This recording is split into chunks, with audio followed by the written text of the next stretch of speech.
Good evening, everybody. Thank you all for joining in.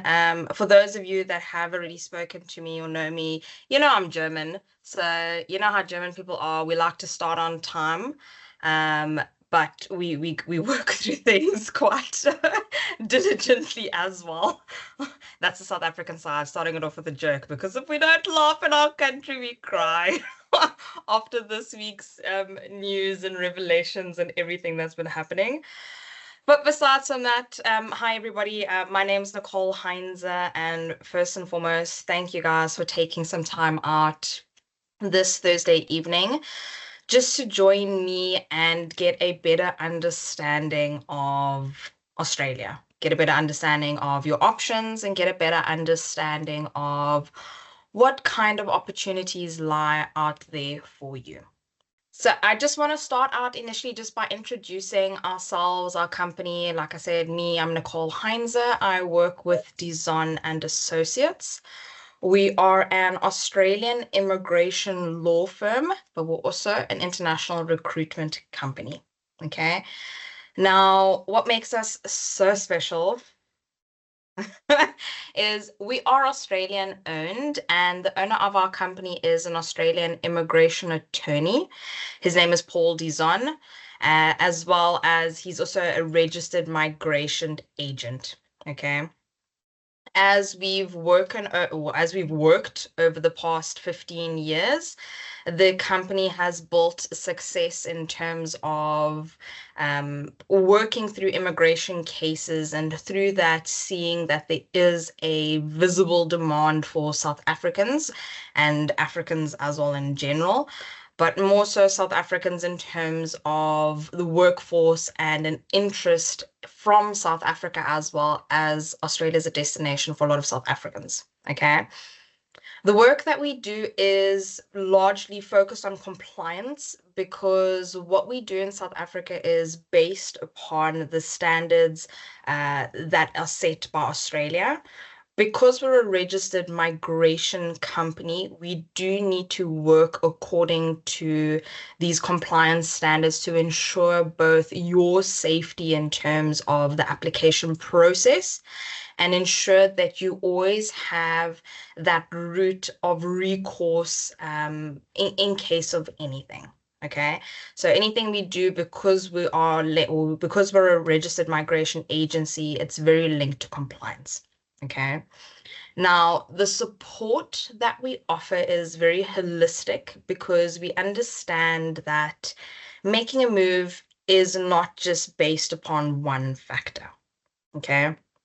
When individuals consider the move to Australia, it can initially be because, we all know what our unemployment rate looks like. We all know what the job market looks like. We all know what the potholes look like. We all know what everything in South Africa looks like. So it's not just one thing why South Africans would want to make a move to Australia. It can be related to work opportunities. It can be related to our kids. It can be related to a future we want to have for ourselves. We think about when we start to retire, what does the environment look like? So because of that, we offer holistic support in terms of future planning and not just immediate planning. Okay. Now, you'll see there also that we've got employer partnerships, and what that pertains to is, because our head office or our base is in Australia, we've got a pretty cool BDM team, a business development team that side, and their main goal is to travel Australia. I mean, how cool is that? No, not really. Yes, they travel Australia, but the goal of doing so is to build relationships with employers in Australia. And the reason why we do that is for our international recruitment division, whereby we have these established partnerships with companies in Australia so that we can assist within the recruitment front, or on the recruitment front. Yeah. Now, the purpose of this evening is really to help you guys have an opportunity to plan. We cannot plan if we don't know, because we don't know what we don't know, and that doesn't benefit anyone. Okay, there are too many scams, there are too many fake opportunities, there are too many, I don't even know what to call it, but the best thing that comes to my mind is my husband's words of saying, opportunity creates a thief, and thief in many terms, in terms of time, money, whatever you want to call it. Okay. So the main goal of this evening is giving you all the opportunity to insight into information that is credible, that assists you in understanding your migration options, and that are keys to, or key steps in moving. Okay. The main purpose as well is also to help you understand that there are questions that you're going to have to go to the bathroom, look in the mirror, and ask yourself. Okay. You're going to have to plan this process. You need to understand how to best position yourself so that you can see the goals you are working towards. Okay. Very often individuals, and I'm pretty sure like this is going to strike something in some of you, you've been applying to jobs, be it in Australia, be it in New Zealand, be it in the Netherlands, be it in the US, be it in Europe, wherever, somewhere, and you're getting rejection after rejection, ghosting. It's like a bad relationship story. Okay. And the reason for that is because you don't understand what is required to be able to be eligible within those countries and within Australia, because that's what we're focusing on this evening. Okay. Now, a big question is why Australia? And one of, or some of the reasons as to why people are considering and choosing Australia is because of the economic and job opportunities, first and foremost. Okay. I don't want to look at ours because ours is more numbers that I even want to count, and it's sad, and we don't need to go like that vibe this evening. It's almost weekend, so like let's stay happy. But Australia's got essentially an unemployment rate of 4%, okay? Just above 4%. And that is a polar opposite of South Africa, okay? Now, why I want to emphasize this is when we look at the options later on, when we're going to discuss that in terms of how to make the move, some options don't always focus on securing employment, okay? And that is because there are opportunities. Sometimes we don't need to necessarily make the move through employment to focus on employment. Okay.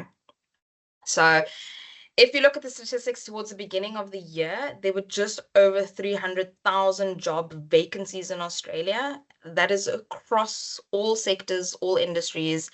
There are a lot of jobs. Okay. And what is happening currently in Australia is that they physically are not qualifying certain skill sets, and within other skill sets, they're not qualifying quick enough to meet the demand of a growing economy. Okay. Another aspect as to why individuals choose Australia is that it has a high quality of life. Now, you'll see that I've put in a little information from the OECD, which is a organization that rates the different countries according to income, education, health, social securities, and social access to social amenities, if I want to say it like that. And they rate the different countries across the world. Now, Australia is one of the top performers in all areas, be it income, be it education, be it health, and access to social assistance. Okay.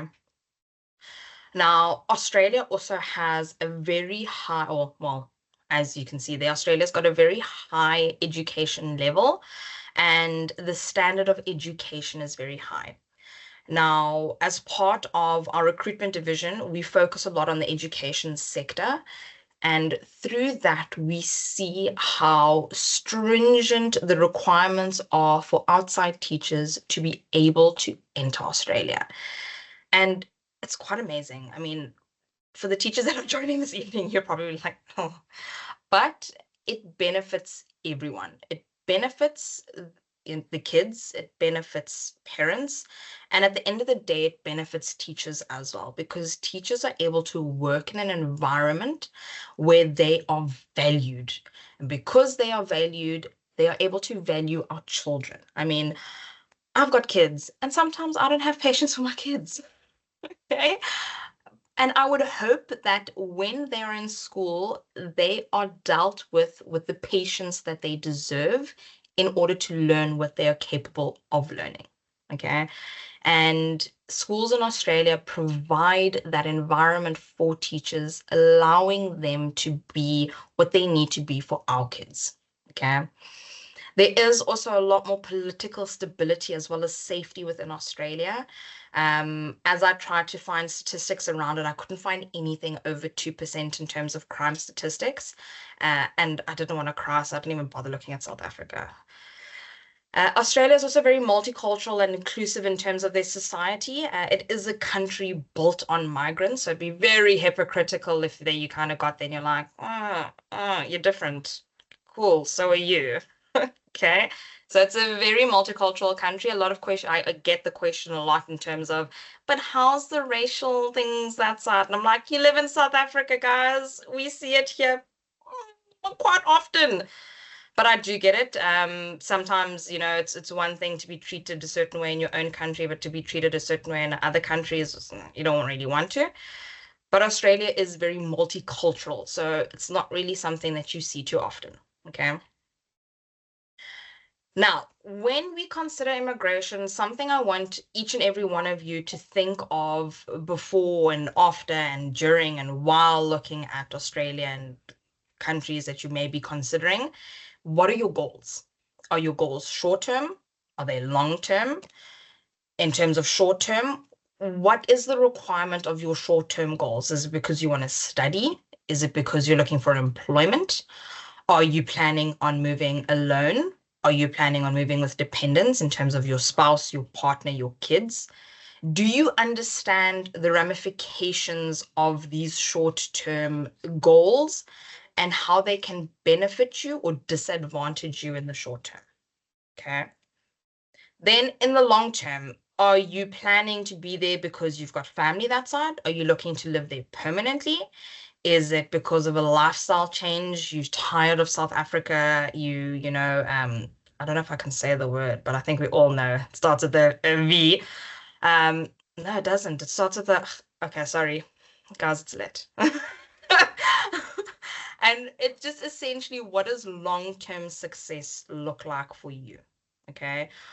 What does it look like that you can 5 years from now look back at the decision that you've made this evening and decide that, yes, tonight when you listen to Nicole and her jokes and her bad spelling, that I made the right decision?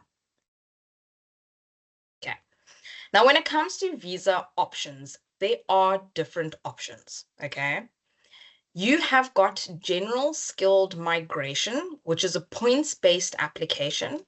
And this visa option or these visa options are for individuals and families that have decided Australia is the place they want to be. They want to be long-term. They've got family that side. You know that that is what you've decided for the long term. Okay. This application is an independent application that allows you to evidence the skills that you have and that those skills are in demand in Australia. Because of that, you have a value that you can bring to the country. Okay. Now, no, this pathway does not require you to have a job offer, and it does not mean that you need to physically go there with your plucky and your board and your pen and stuff and go and seek employment.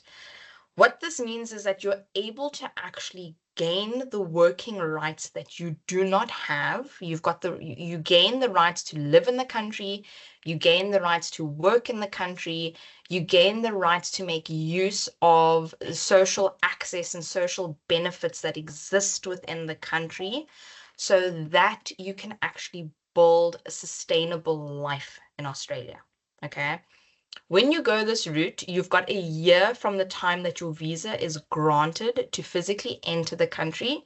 So within that time frame, you are able to secure employment, you are able to find accommodation, you are able to see what kind of hohos are around and where you can buy doom.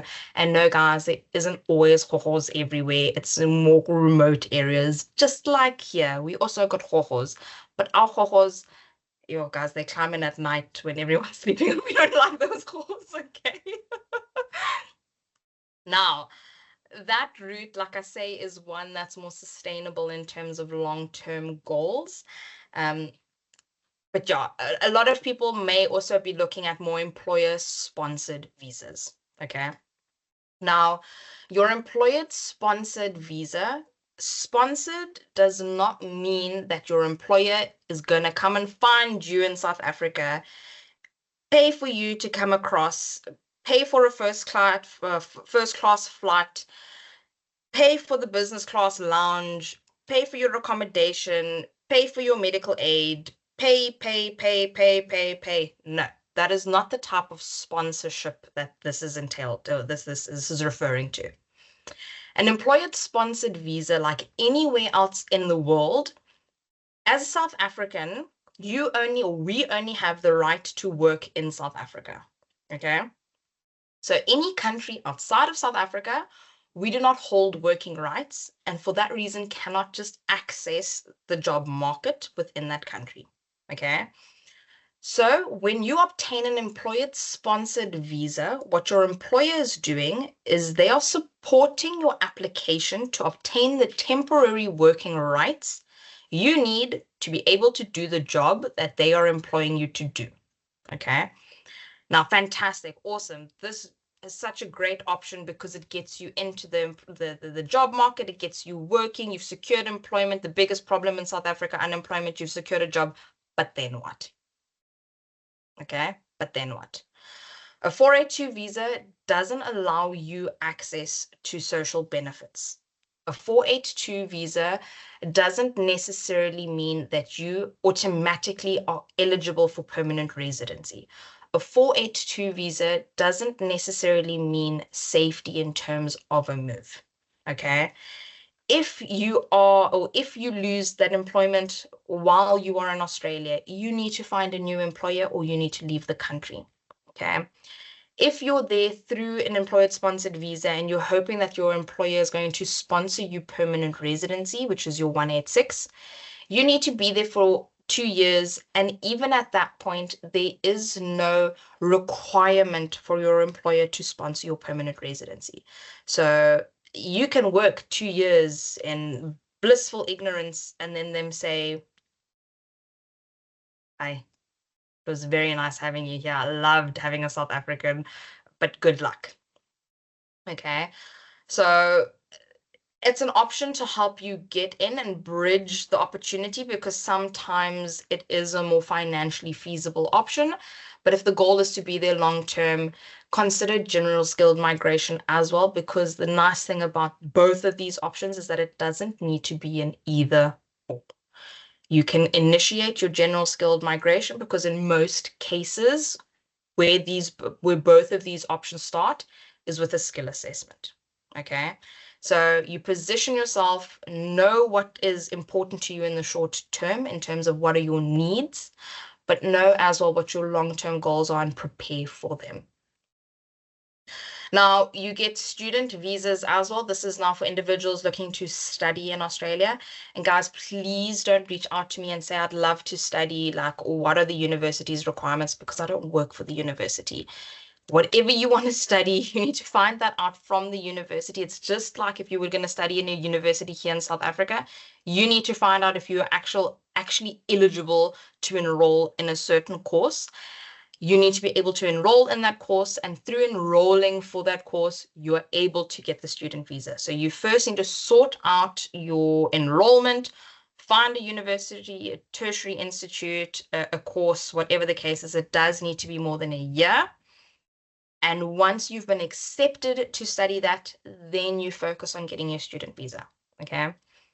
Family and partner visas. So this is now if you got a lack sticky in Australia, your partner visa, you found someone that side, he or she's told you you're the best thing after sliced bread, and they want you to join them in Australia. Or they try their luck and say, no, come, I swear, like we can make it work in South Africa. You say, no, trust me, Australia's better. And you say, listen, Nicole from Dizon Associates will help us get the partner visa. Like just stay that side, stay tight. Like I'll come to you. Okay. You need to have either an Australian permanent resident or citizen to be able to be eligible for partner visa, as well as family associated visas. Now, eligibility factors when it comes to skilled visas in terms of your general skilled migration, as well as your working visa or your employer sponsored visa, your occupation needs to be on the skill shortage list. Okay. Doesn't matter what your occupation is, there are different types of demands for your skill, and that list will determine what kind of visa pathways are open to you. Okay. So sometimes your skill will only be in demand, or your skill will only be eligible for employer sponsored routes. Sometimes your skills will be demand for permanent residency directly, and all options. Sometimes you will only be eligible for DARMA applications, and a DARMA application is a labor concession that allows you to be able to gain access to a visa. You do need to be under 45. This is now for the most pathways, especially when it comes to permanent residency. You need to be below the age of 45. And this means that you need to get your application in before the age of 45. And guys, don't wait until you 44 to decide that this is what you want to do. Okay. There is the option that through DARMA, you are able to still apply for permanent residency up until the age of 55. However, when you're focusing on the route through DARMA, it needs to be through sponsorship. So you need to secure employment within a DARMA region, and that employer then needs to apply for those DARMA concessions to be able to employ you, or well, not really to be able to employ you, but for you to be able to have access to being able to apply for residency after 3 years under those DARMA concessions. Now, there is an English language proficiency test that needs to be undertaken for permanent residency, as well as for working visa. Your qualifications and work experience are important, okay? Depending on the pathway under which you are eligible and the occupation, there are certain requirements around your educational level. Okay. Now, if you're a tradesperson, same as in South Africa, you're not going to go study a PhD to fit electrical wires.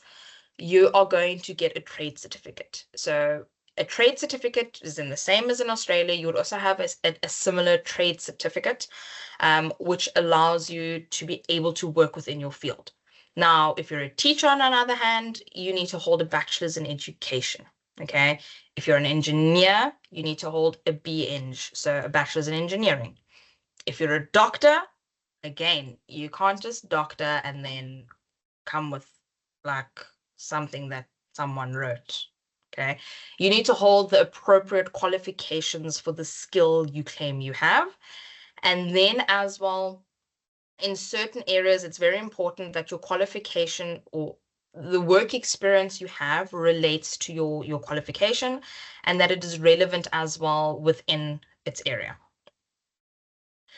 Now, also, a skill assessment is mandatory for skilled migration, for general skilled migration, because you are making a move through your skill set. So in order to evidence your skill set, you do a skill assessment, okay?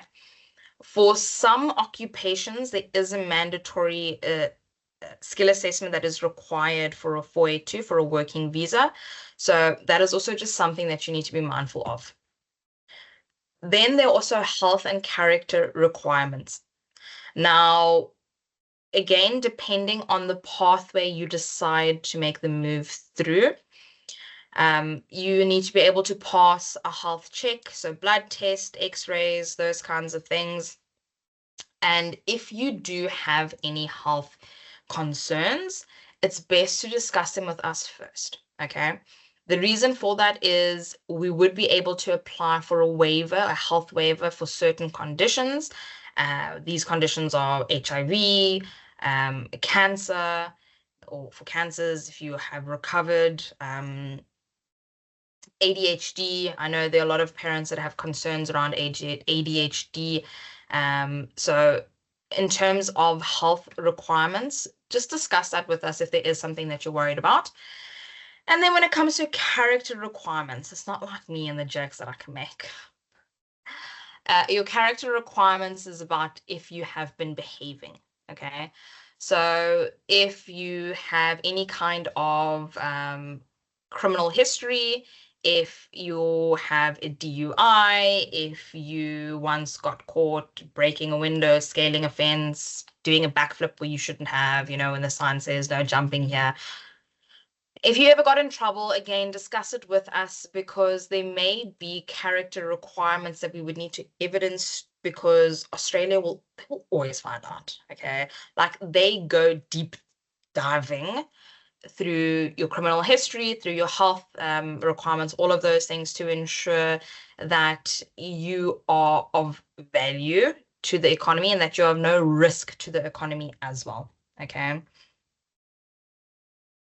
Now, the point system, which I mentioned earlier in terms of general skilled migration, is based upon a points application, and the points can be awarded according to your age, according to your English proficiency, your education, sorry guys, education and qualifications, your work experience, your any kind of sponsorship in terms of state or regional, and then if you've got an Australian relative, as well as other factors such as if you've studied in Australia, if you have a certain STEM qualification from Australia, things like that, which are often a little bit more irrelevant, but they exist nonetheless, okay?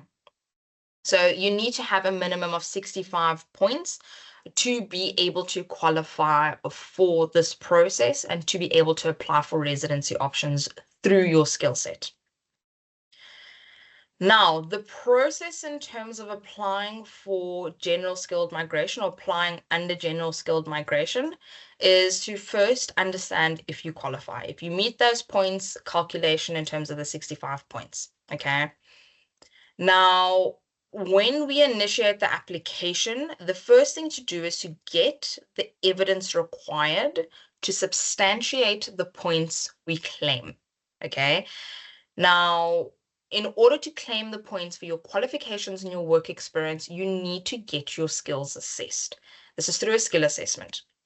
Once you've got your skill assessment done, if an English test is not a requirement of that skill assessment, you can do the English test thereafter, but you need to do an English test. Once that is completed, you extend or you submit an expression of interest, which is essentially telling Australia, showing Australia that you intend and you are interested in applying for residency through this process. Now, you can apply for state sponsorship or regional sponsorship, or you can apply to Australia as a whole in terms of the 189. It all depends on the strength of your application. And once you get an invitation to apply, you lodge the visa application, okay? Now, one thing that everybody is wanting to know about, which is an important factor because we cannot plan without understanding what cost considerations there are, okay? So it's important to understand that no matter how you intend on making a move to Australia, no matter what visa you intend on applying for, there are cost implications, and that you need to plan ahead for them, okay? A skill assessment ranges anywhere from $620 to $10,000 plus, I think, for vets or veterinarians, that's about $12,000. Accountants, if there's accountants here, that's used 620.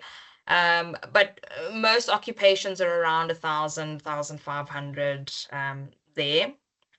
There are outliers like your trade occupations, which if you're unlicensed are about $3,000. If you're licensed, that's an electrician or a plumber, they're about $5,000. Okay. So you do need to understand what your requirements are to understand if you need to do a skill assessment and understand what the costs are that are associated with that skill assessment. Okay. These fees that are here, these are third party and government fees. So it doesn't matter if you use me, it doesn't matter if you use Jan Rapp and say Mart around the corner. These fees are going to stay the same. So I'm telling you now, if you're an accountant at $620, someone else is telling you it's 7,008. You should maybe be like, okay. Uh, these costs are paid directly to assessing bodies, okay? And when it comes to considerations as well, you also need to be aware of visa application fees, so your government costs, anything in terms of if you need to apply for police clearances, medical certificates, things like that, as well as professional legal fees if you're using an agent or an immigration firm like ours. Okay. You also need to be aware that for certain assessments, and in particular, those are the trade assessments, you may need to travel. So there are costs there for traveling for the assessment. You need to be aware of relocation costs because if you are applying for general skilled migration, if you're making the move independently, those relocation costs come down to you. Okay. If you're planning on moving through employment and even through employer-sponsored opportunities, like I said, that sponsorship doesn't mean that the employer is paying for you. So you do need to be in the best position you physically can or financially can to be able to pay towards certain things, towards a flight, towards your visa costs, towards whatever, if need be. Okay. Now, some of the common challenges that we see is that people delay things and then there are changes in visa policies or immigration laws. Okay. With certain skills, we'll advise you right from the beginning, listen, your skill is not that high in demand anymore.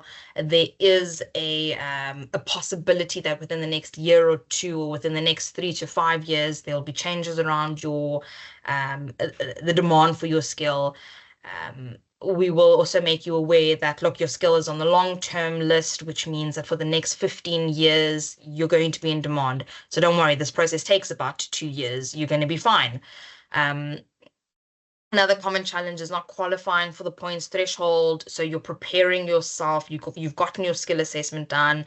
Now you can't find employment opportunities. You can't get through because you see there are 17,000 jobs available, but none of those companies want to employ you through sponsorship. They want you to get your own visa, and everybody's looking for somebody with working rights and this and that and that. So you end up putting all those eggs into one basket, the employment basket, and then you no longer qualify for general skilled migration because you don't have enough points. Okay. Like I said, they're struggling to secure job offers. You put all those eggs into that basket thinking that it's easy, they need me, I'm in demand, and then. Guys, when it comes to securing opportunities, yes, there is a demand for some, or there's higher demands in some sectors than others, and there are opportunities for sponsorship. But if your CV looks like, I don't even know, like a Rubik's Cube that someone just shuffled and all the different colors on one side, the likelihood that a company is going to risk the cost in supporting your application, which can cost them not even getting into, financially assisting you anywhere around $30,000 just for the visa application and the fees that they need to pay is very slim. Okay. So understand what the likelihood is of you securing employment based on your work history, and understand that if it's worth investing the time and effort into chasing sponsorship. Okay. Sometimes it may just be in your best interest to apply under general skilled migration. Understand that it is a lengthier and a more costly application, but it's an investment in your future. And if your future sees you in Australia, then that's something to consider. Okay. Another challenge is that we see is people misunderstand their eligibility. okay? They misunderstand the requirements around their specific role, educational requirements. I've got a trade certificate, but I've been in the industry. I've been leading my company as a marketing manager for the past 25 years. The educational requirements are not enough for the role under which you're applying, okay? And then one of the biggest ones, which is why we're having this meeting tonight, is people fall for scams and unregulated agents. Okay. You don't know what you don't know. So that is the biggest reason as to why we're doing this evening, is that you have some insight into information in an environment that is without pressure, so that you can, do a little bit more informed digging and get the information around the application. Okay. Now, if you've seen any of our last webinars, I don't go too much into our support because, I mean, if you know, you know. But essentially how we support is we're an immigration law firm, okay? And what we do is not just to get you into the job market and not just focused on a quick turnaround and a quick success story, but it is largely focused on sustainability and sustainability of a move. Understanding what and how pathways and paths can be planned to meet your short-term needs, to not be in the detriment of your long-term goals. Understand the implications of one visa over another, if you need to plan to move with your family now, or if it's going to be too stressful. And if it is too stressful, how do we navigate the stress of being away from your family? Okay, so it's more than just about a visa process. It's about family planning and future planning and understanding what is important to you. Okay, at the end of the day, it is your future. It is your future. It is your life. And what you decide to do, we can only go as far as the efforts you put in. Okay. I want to thank everybody for joining us this evening. You will be getting an email tomorrow that just says, thanks again for joining us. If you missed anything out, you just want to hear my jokes again, you can rewatch the webinar. But also feel free to respond to that email, send me your CV, send me your qualifications, send me the questions that you may still have, so that we are able to assist you getting the information that you deserve, okay? As a South African, I see too often that we feel you get what you get and you don't get upset. And no, guys, no, we've got the right to be upset. We can be, okay? Let us be part of, making your last time, a little bit of time in South Africa, one that is pleasant. Hey guys, have a wonderful evening and thank you so much for joining me tonight.